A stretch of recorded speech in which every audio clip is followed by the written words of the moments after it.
اور جو محفل میں بیٹھ کے اس کا ذکر سن رہے ہیں وہ ان کو بھی دیکھ رہے ہیں. جو کرے گا ویسے ہی پائے گا. یہ محفل ہے حضور کی. میں آپ سے عرض کر رہا تھا ہمارے یہاں سنیوں میں یہ بات ایک بڑی خاص طور سے خراب ہے. ہم سب لوگوں کو کسی نہ کسی پیر نے یہ خوشخبری سنا دی ہے کہ تم جنتی ہو. اس کے بعد ہم بالکل بے پرواہ ہو گئے, نہ ہمیں خدا کا خوف ہے. اے بھائی کہاں چلے چچا, آپ پریشان مت ہوئیے, میں آپ کو زیادہ پریشان نہیں کروں گا. مجھے آپ کے مائک پہ نہیں, اللہ کے اوپر ہی جو ہے نا وہ بھروسہ. اچھا مائک ہے, اس کے ان کو نہ بڑھائیں, بس کا آواز صاف کریں بس. ٹھیک ہے. میں عرض کر رہا تھا آپ سے میرے بھائیوں, میرے دوستوں, اب سنیوں میں معاملہ کیا ہو گیا ہے؟ پیر صاحب آ رہے ہیں اور آ کے کہہ رہے ہیں جو میرا مرید ہے وہ جنتی ہے, میں اس کو جنت میں لے کے جاؤں گا. پیر صاحب بانٹ لے جنت. اب میری طرف دیکھیے, لاک ڈاؤن میں پیر صاحب نے بالکل بھی راشن نہیں بانٹا مگر جنت بانٹتے ہیں. کیوں؟ ان کو خبر ہے یہ آسان چیز ہے. اچھا, مرید بھی بڑے آسان سے پہنچ گئے, میاں کو تھوڑا بہت نذرانہ دیا اور ہم ہو گئے جنتی. میری طرف دیکھیے, غور کیجئے, خدا کی قسم یہ پیر جتنے بھی اس طرح کی باتیں کرتے ہیں لوگوں کے دلوں سے خوف خدا چھین لیتے ہیں.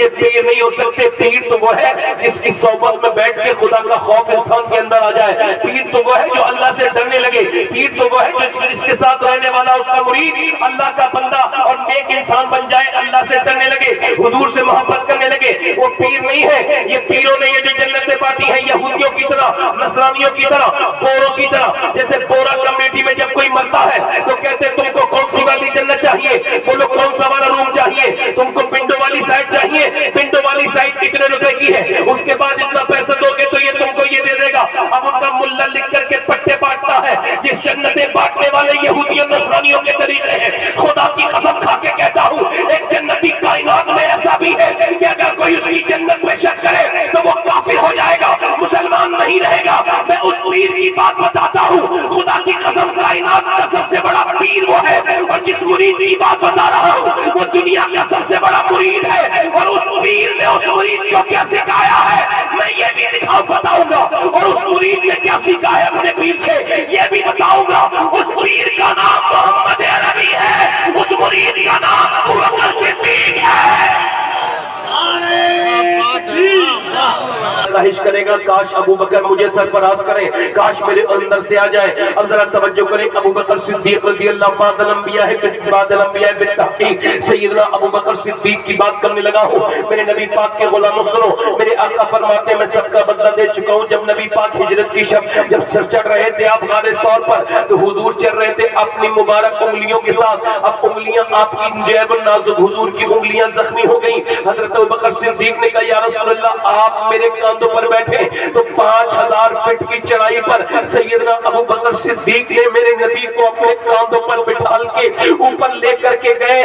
توجہ تو کریں, یہ نیکیاں کتنی بڑی نیکیاں ہیں, مگر اس کے باوجود بھی سیدنا ابو بکر صدیق کیا کہتے ہیں جب رات کو روتے ہیں تو کہتے ہیں کاش میری ماں مجھے نہ جانتی. فرماتے تھے کبھی کاش میں انسان نہ ہوتا, کسی مومن صالح کے پہلو کا بال ہوتا, یعنی کسی نیک آدمی کے پہلو کا میں بال ہوتا.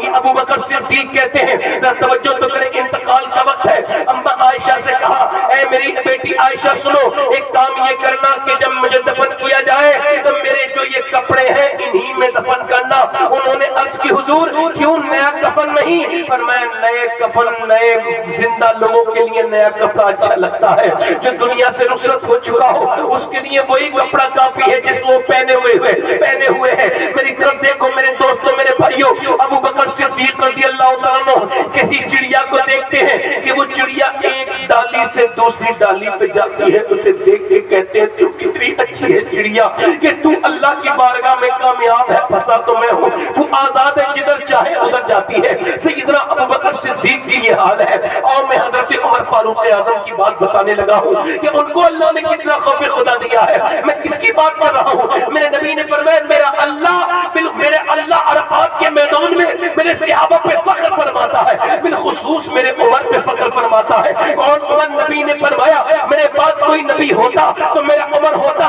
آدھی دنیا پہ اسلامی جھنڈا لہرانے والا عمر جب مکے میں ایمان لے کر کے عمر لے کر کے آئے تو میرے نبی نے فرمایا مکے والوں مسلمانوں، اتنا مکے کے لوگ خوشی نہیں منا رہے ہیں جتنا آسمان کے فرشتے عمر کے ایمان لانے پر خوش ہیں۔ عمر فاروق اعظم میرے نبی پاک کے وہ غلام کہ کسی کی شہادت کی گواہی بدر کا میدان دے گا، کسی کی شہادت کی گواہی احد کا میدان دے گا، کسی کی شہادت کی گواہی کربلا کا میدان دے گا، مگر عمر فاروق اعظم کی شہادت کی گواہی کی جب بات آئے گی تو میرے نبی کا منبر اس کی گواہی دے گا، میرے نبی کے مسجد نبی گواہی دے گی، حضور کا محراب مسجد گواہی دے گا، حضور کا مصلی گواہی دے گا اس بات پر کہ حضرت سیدنا عمر فاروق اعظم کے کسی مجوسی نے مارا تھا آپ کے چاقو، اور جیسی آپ کے چاقو مارا آپ کا پیٹ پھٹ گیا۔ عمر فاروق اعظم اللہ اکبر زمین پہ لے آئے، تشریف لے آئے، اپنے بیٹے سے کہا میرے بیٹے عبداللہ میرے سر زمین پہ رکھ دے، نہیں رکھا، بیٹے سر زمین پہ رکھ دے، نہیں رکھا، بیٹے عبداللہ سر زمین پہ رکھ دے، نہیں رکھا، بیٹے عبداللہ میرا سر زمین پہ رکھ دے۔ عبداللہ نے جب بار بار سنا تو رکھ دیا سر۔ جیسے ہی عمر فاروق اعظم نے اپنا سر زمین پہ رکھا ہے اور اپنی ناک رگڑی ہے مٹی سے تو کیا کہنے لگے، اے اللہ لوگ کہتے عمر یہ ہے، عمر وہ ہے، عمر یہ ہے، مگر عمر تو موت کے وقت میں تیرا محتاج ہے، اگر تو نے آج عمر کو نہ بخشا تو عمر برباد ہو جائے گا، موت کا وقت ہے، آخری ہچکیاں آنے والی ہے، مالک مجھے معاف کر دے، عمر کو معاف کر دے، عمر کو معاف کر دے، اگر عمر کو تو نے آج معاف نہ کیا تو عمر ہلاک ہو جائے گا۔ حضرت علی آئے سر پہ ہاتھ رکھ کے کہ امیر المومنین آپ کی روتے عمر، میں نے سنا ہے نبی نے فرمایا آپ کا محل جنت میں سرخ رنگ کے بنا ہوا ہے، آپ کا سرخ رنگ کا محل ہے، کہ آپ گواہی دو گے علی؟ کہ میں بھی گواہی دوں گا امیر المومنین، میرا بیٹا حسن بھی گواہی دے گا، میں بھی گواہی دوں گا، میرا بیٹا حسن بھی گواہی دے گا۔ حضرت عمر فاروق اعظم نے آخری بار صحابہ کی طرف دیکھا، سارا مدینہ رو رہا تھا اور عمر دنیا کو یہ پیغام دے کے جا رہے تھے جو جنتی ہوتا ہے وہ زیادہ ڈرنے والا ہوتا ہے۔ اللہ فرماتا ہے انما یخشی اللہ من عبادہ العلماء، اللہ کے جو بندے عالم ہیں وہ زیادہ ڈرتے ہیں، یعنی جو علم رکھتے ہیں وہ زیادہ ڈرتے ہیں۔ او میرے دوستوں، میرے بھائیوں، میرے عزیزوں، میں آپ سے عرض کرتا ہوں کسی کی موت بھی واقع ابھی نہیں ہوئی اور کسی کو ابھی آخرت کا سفر بھی کسی نے طے نہیں کیا، مگر پھر بھی اس کے باوجود آپ کا نہ ڈرنا میرا نہ ڈرنا اس بات کی دلیل ہے کہ ہم جری ہو چکے ہیں، ایمان ہمارے بچے ہی نہیں، کمزور ہو گئے، کمزور مرنے کے برابر ہو گئے۔ سیدنا ابو ہریرہ صحابی رسول ہے، موت کے وقت میں رو رہے، کبھی رنگ پیلا ہوتا ہے، کبھی سرخ، کبھی پیلا، کبھی سرخ، کبھی زرد، کبھی سرخ، کبھی زرد۔ کسی نے پوچھا صحابی رسول، حضور کے گھر کا لنگر کھانے والا اصحاب صفہ کا صحابی، اتنا بڑا محدث، کیا موت سے ڈرا ہے؟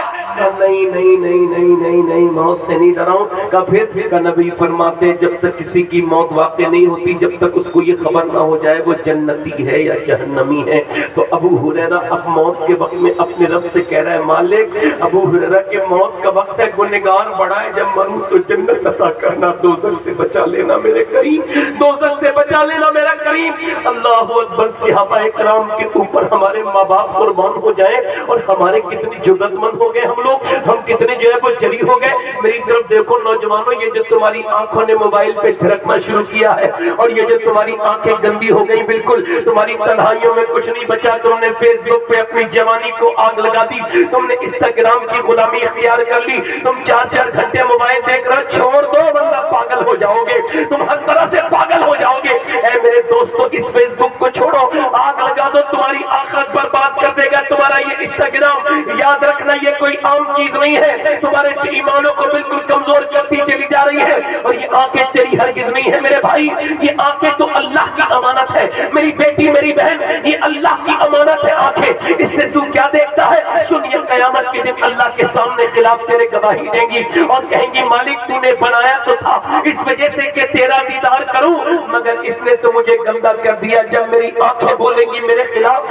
تو بول پھر کہاں سے گواہ لے کر کے آئے گا؟ بول جب تیری ہاتھ تیرے خلاف بولیں گے جب تیری تنہائیاں چیخ چیخ کے تیری گواہی دیں گی، یہ بتا اس وقت میں کہاں جائے گا اور کہاں جا کر کے تو اپنے آپ کو چھپائے گا؟ مولا علی فرماتے ہیں او گنہگار، تجھے اور کوئی برباد نہیں کرے گا، تیرے گناہ تجھے برباد کریں گے۔ ڈر جا اپنے مالک سے، رونا شروع کر دے اپنے رب کے سامنے اور ڈرنا خوف شروع کر دے اپنے رب کا۔ عبداللہ ابن مبارک کہتے ہیں کعبے کا طواف کر رہا تھا ایک بندہ، اور وہ ایک دم شروع ہوا اور کہتا تھا اے اللہ میرا ایمان پر خاتمہ ہو جائے، میرا ایمان پر خاتمہ ہو جائے، میرا ایمان پر خاتمہ ہو، یا اللہ مجھے ایمان پہ موت دینا۔ کہتے اس نے ایک طواف کیا، دوسرا طواف کیا، رکن یمانی، رکن شامی، رکن عراقی ملتزم پر وہ ہر حتیم میں یہی دعا کرتا ہے پورے حرم میں، اے اللہ میرا ایمان پہ خاتمہ کرنے۔ کہتے 7 طواف کیے اس نے، اور میں نے 7 دن لگاتار دیکھا کہ وہ 7 بار ایک ہی دعا کر رہا تھا، اے اللہ میں ایمان پہ مروں۔